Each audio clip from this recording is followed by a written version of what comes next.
এক সময়ের রাজপথ কাঁপানো দল হিসেবে পরিচিত ছিল বাংলাদেশ আওয়ামী লীগ, কিন্তু ২৪-এর আন্দোলনের পর এখন সেই দলটি প্রায় মৃত।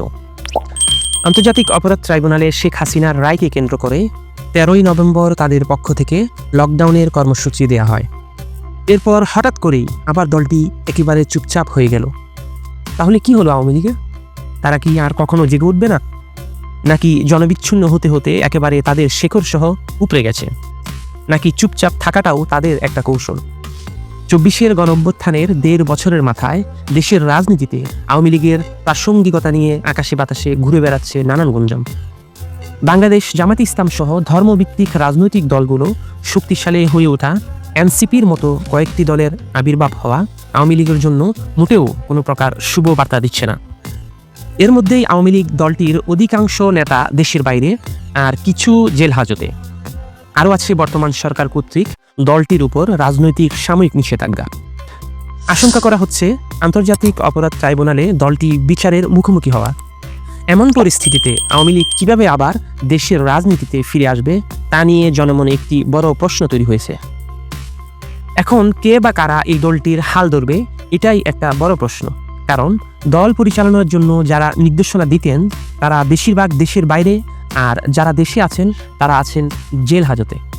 সাম্প্রতিক সময়ে আওয়ামী লীগের কর্মসূচিতে তাদের দলের তৃণমূল কিছু নেতাকর্মীদের দেখা গেছে, কিন্তু সরকারের আইনশৃঙ্খলা বাহিনীর কঠোর অবস্থানের কারণে নেতৃত্বহীন এই নেতাকর্মীরা জমাট কোনো প্রতিরোধ করতে পারেনি।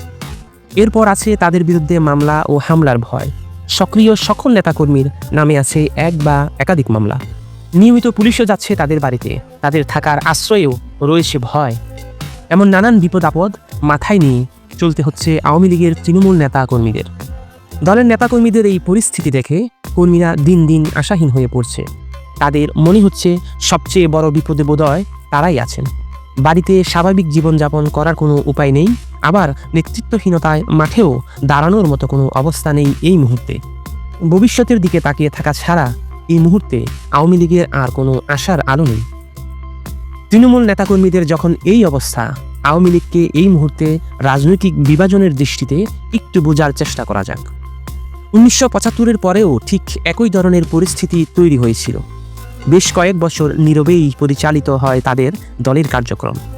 দলের প্রধান নেতা শেখ মুজিবুর রহমান সহ জাতীয় ৪ নেতা ঘাতকের হাতে নিহত হয়, কিন্তু সেই সময় একটা জিনিস আওয়ামী লীগের পক্ষে ছিল, যা তাদের ফিরে আসার পথকে সহজ করে দিয়েছিল।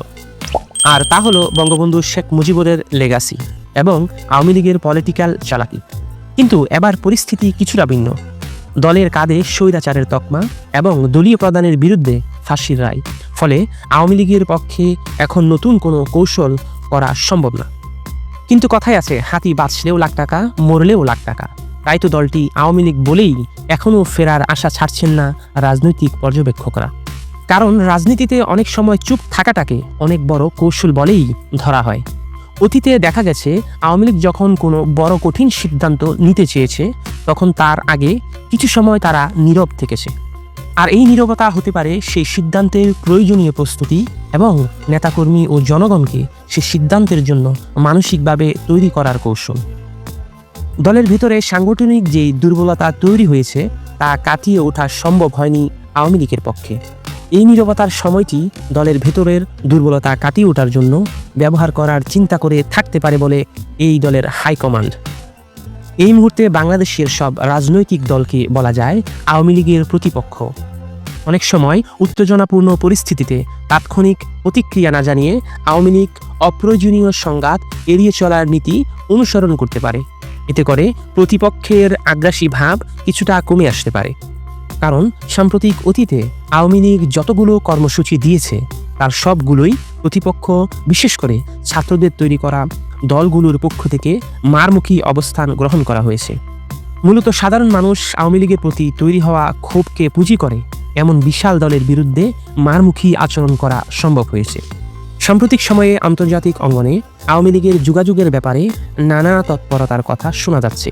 বিশেষ করে পশ্চিমা দেশের শক্তির সাথে হারিয়ে যাওয়া সুসম্পর্ক আবার ফিরে পেতে জোর তৎপরতা চালানো হচ্ছে। দেশের বাইরে থেকে দলীয় সভানেত্রী সহ অন্যান্য শীর্ষ নেতারা নিয়মিত নেতাকর্মীদের সঙ্গে যোগাযোগ রাখছেন। সবচেয়ে গুরুত্বপূর্ণ খবরটি হচ্ছে শেখ হাসিনার পুত্র সজীব ওয়াজেদ জয় হুঁশিয়ারি করে বলেছেন, আওয়ামী লীগকে বাদ দিয়ে সংস্কার এবং নির্বাচন অসম্ভব। বলা হচ্ছে, যদি এই নির্বাচনে অংশগ্রহণ করতে না দেয়া হয় তবে তা নির্মূল করতে সর্বশক্তি প্রয়োগ করবে আওয়ামী লীগ। এ নিয়ে প্রস্তুতি থাকার ব্যাপারে নেতাকর্মীদের প্রাথমিক দিক নির্দেশনা দেয়া হয়েছে। অনেক রাজনৈতিক বিশ্লেষকদের মতে বাংলাদেশের রাজনৈতিক প্রেক্ষাপটে আওয়ামী লীগের মতো বড় দলের নীরবতাকে কেবল নিষ্ক্রিয়তা হিসেবে দেখা যায় না, বরং এটিকে একটি কৌশলগত হাতিয়ার হিসেবে দেখা উচিত। এটি যেমন কোনো রাজনৈতিক সিদ্ধান্ত হতে পারে, তেমনি হতে পারে প্রতিপক্ষকে বিভ্রান্ত করার উপায়। সময়ই বলে দেবে এই নীরবতা বড় ধরনের কোনো ঝড়ের পূর্বাভাস ছিল নাকি বিচক্ষণ রাজনৈতিক ধৈর্যের বহিঃপ্রকাশ। তবে এখানে একটি বিষয় পানির মতো পরিষ্কার, বড় কোনো দলীয় নীরবতা রাজনৈতিক অঙ্গনে সবসময় একটি কৌশলগত ও গুরুত্বপূর্ণ বিষয় হিসেবে বিবেচিত হবে।